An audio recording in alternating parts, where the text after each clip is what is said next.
Good afternoon, I'm Raylene Ramsey. This is your afternoon news fix for Monday, the 16th of February.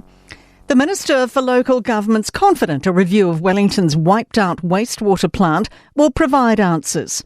An independent inquiry is being launched into the catastrophic failure of the Moa Point facility. Mayor Andrew Little's welcoming the Crown review, saying it's essential and should get underway as quickly as possible. MP Simon Watts says he hopes to now just get on with it. We absolutely need concrete recommendations to inform not only what caused the failure but also what needs to be done to prevent this occurring again. Recent heavy rain means raw sewage is once again being pumped into the sea nearer to shore. Multiple state highways are shut after a weather bombs left trees splintered and thousands without power in the centre of the country. Warnings of heavy rain and strong wind litter the eastern lower North Island and the upper south until tonight and have lapsed further north. Christchurch Council's warning of heavy rain, particularly for Banks Peninsula, with staff on standby with pumps in Flockton with particular concerns for South Shore.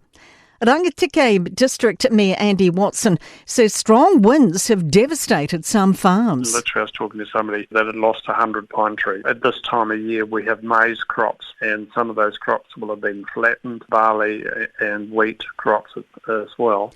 Federated Farmers Manawatu President Ian Strawn says he's grateful only about half the forecasted rain fell. Just trees down everywhere, over power lines. There's a lot of chainsaw work for farmers. For the rest of the week, I'd say, there's a bit of carnage.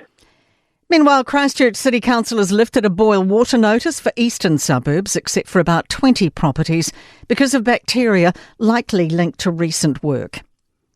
Another litmus test for our economic recovery from freight company Freightways. It's reporting a 17% rise in half-year profit and an 8.5% rise in revenue.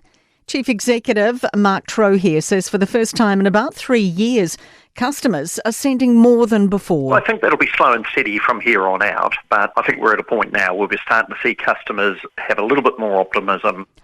Meanwhile, Contact Energies recorded a 44% rise in profit and A2 Milk a 9.4% rise. Contact is now on a trading halt as it raises capital for renewable energy projects. Now's the time to buy for those looking to get onto the property ladder. The latest RENZ outlook shows a stable market, with interest rate expectations stabilising as inflation pressures ease. Median house prices across the country have held firm, rising only slightly in January to $753,000.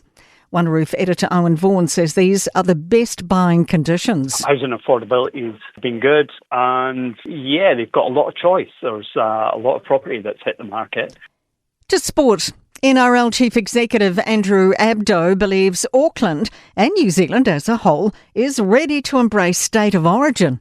It's been confirmed the country's first Origin fixture will be held here next year at Eden Park. Abdo says since this morning's announcement, the interest levels have been huge. Millie Kerr is reflecting on a 10-year path in international cricket after becoming White Ferns captain. And the Stars have beaten the Stripes to win the NBA All-Star Game final 47-21 in California.